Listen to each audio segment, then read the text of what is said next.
Okay, so I'm seeing a problem here now, a problem of sexual harassment within companies, and I'm thinking if it's happening in the companies, of course it's going to happen in the to the customers. If they're allowing it to happen to the employees, and so the employee thing is what's coming up first before customers.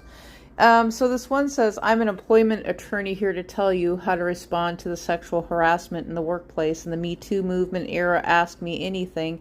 He says his name is Tom Spiegel, and he's an employment attorney, former federal prosecutor. He found the Spiegel law firm to help fight against discrimination in the workplace.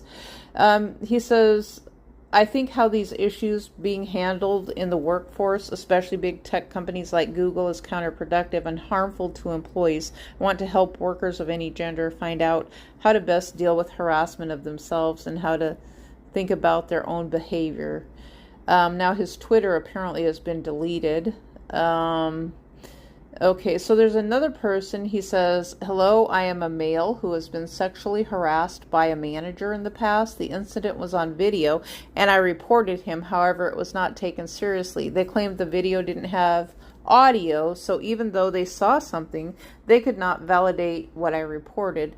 They told me I could not transfer to another store and he would be returning to work. I quit because of this. I refuse to work with him again.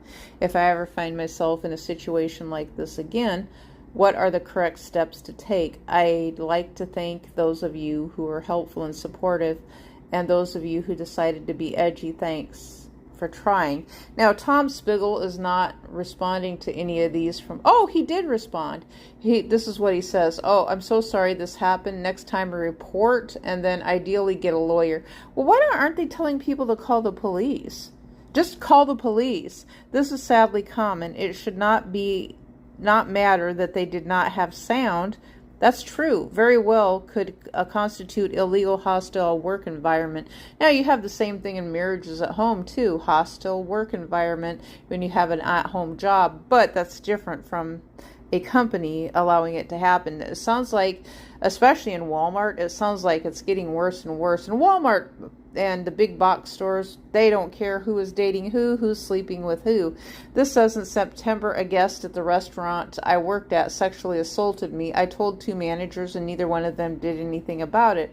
I asked my general manager to drop that table's food off for me, so I did not have to lean over the man that assaulted me. He refused and forced me to do it. And so that's what they're having to deal with. But that's common in the food service.